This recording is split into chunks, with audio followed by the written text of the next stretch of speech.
Hello friends. ఈయన సహనా భవతు గారితో నాకు డిస్కషన్ జరిగింది కమెంట్స్‌లో. I respect him. ఎందుకంటే మిగతా హిందుత్వాస్ లాగా ఈయన బూతులు మాట్లాడడు. He tries to understand. అంటే క్వెషన్స్ అడుగుతూ ఉంటారు. మనము తెలిసినంత వరకు మనం చెప్తుంటాం. అండ్ ఆయన కూడా చెప్తుంటారు కొన్ని. So that's a healthy discussion. So బేసిక్‌గా నేను పెట్టిన కొన్ని పోస్ట్‌లకి ఈయనకొక డౌట్ వచ్చింది. సో నీ ఉద్దేశం ప్రకారం హిందూస్, వైదిక్స్ ఒకటి కాదా? హిందూయిజం, వైదిజం ఒకటి కాదా? అని అడిగాడనమాట. అడిగితే నేను చెప్పాను. సో వేదాస్ ప్రకారం 12 ఆదిత్యులు మెయిన్ అండి. విష్ణు, శివ ఎవరు ఉండరనమాట దాంట్లో.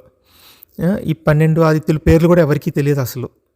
ఇప్పుడు పుట్టి 40, 50 ఏళ్ళు హిందూయిజంలో బతికిన వాళ్ళకి కూడా ఈ 12 ఆదిత్యులు ఎవరనేది ఎవరికీ తెలియదు.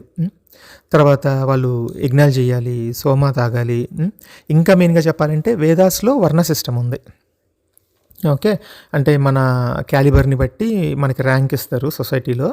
Which is also wrong. అందరూ ఈక్వల్‌గా ఉండాలి. మెంటల్ క్యాలిబర్, ఫిజికల్ క్యాలిబర్‌ని బట్టి ఒకరిని ఎక్కువ, తక్కువ చేయటం అది కరెక్ట్ కాదు. But still okay. వర్ణ సిస్టమ్ అయితే ఉంది. అట్‌లీస్ట్ అక్కడ ఆప్షన్ ఉంది. ఒకవేళ టాలెంట్ ఉన్నోడు కింద నుంచి పైకెళ్ళే ఆప్షన్ అని ఉంది. బట్ ఇప్పుడున్న హిందూయిజంలో అయితే క్యాస్ట్ సిస్టమ్ అనేది మెయిన్ అసలు.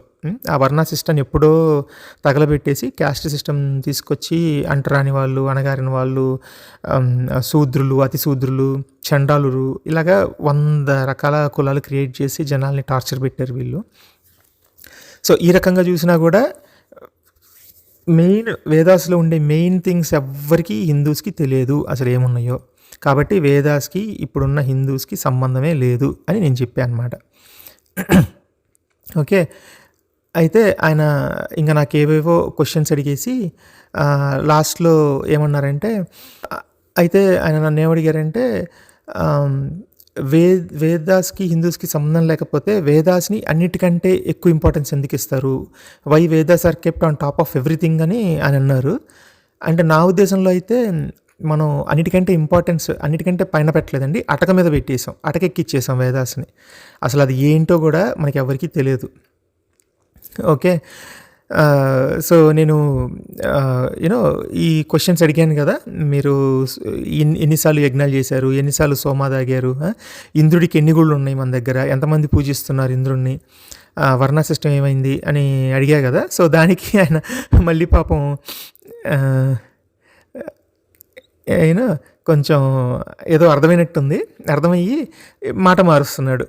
సో సో మెజారిటీ పీపుల్‌కి వేదాస్ తెలియదు కాబట్టి హిందూయిజంకి, వేదాస్‌కి సంబంధం లేదంటావా అంటున్నాడు.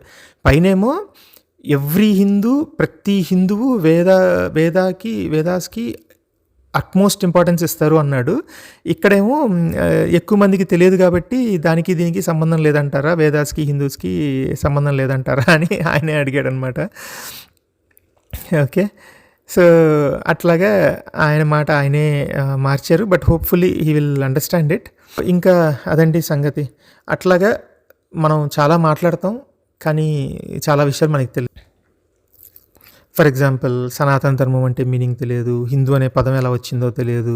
అసలు ఒరిజినల్‌గా వీళ్ళ మతం పేరేంటో తెలియదు. ఎవరి నుంచి ఇన్స్పిరేషన్ తీసుకున్నారో తెలియదు. వేదాస్‌లో ఏముందో తెలియదు. యజ్ఞాలు, యాగాలు, వేదాస్ ప్రకారం దేవుళ్ళు ఎవరో తెలియదు. ఎందుకు అంటే మన చిన్నప్పటి నుంచి పురాణిక్ ఇది మనకి చెప్పారు. పురాణాల ప్రకారం ఇంద్రుడు ఒక కైండ్ ఆఫ్ కన్నింగ్ ఫెలో కదా! పురాణాల ప్రకారం యజ్ఞాలకి పెద్ద ఇంపార్టెన్స్ ఉండదు. అంతా దేవుళ్ళే. పూజ చేస్తే దేవుళ్ళొచ్చి వరాలు ఇచ్చేస్తారు.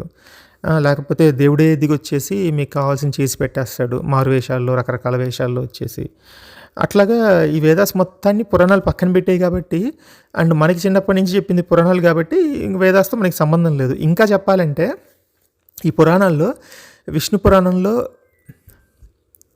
విష్ణు పురాణం చదివితే 4 వేదాలు చదివినట్టే అని, శివపురాణం చదివితే 4 వేదాలు చదివినట్టే అని, ఇంకా మహాభారతం అయితే పంచమ వేదం అని, అంటే 4 వేదాల సారాంశాన్ని ఈ పంచమ వేదంలో పెట్టారు అనేసి, అట్లాగా వీళ్ళే వేదాల ఇంపార్టెన్స్ తగ్గించేశారనమాట. సో ఇవన్నీ తెలుసుకుంటే వీళ్ళకే మంచిది. ఇదంతా ప్రాసెస్ ఆఫ్ ఎవల్యూషన్లో పిచ్చి పలు రకాలు. వేదిక్ పీరియడ్లో పిచ్చి ఒక టైప్గా ఉంటే ఇక్కడ ఇంకో పిచ్చి ఇంకో టైప్. ఇప్పుడు ఆ పిచ్చికి ఈ పిచ్చికి లింక్ లేదా అని అడిగినట్టుంది.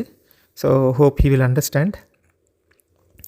అది ఫ్రెండ్స్ సంగతి. మీ ఒపీనియన్ కూడా పోస్ట్ చేయండి. బాయ్.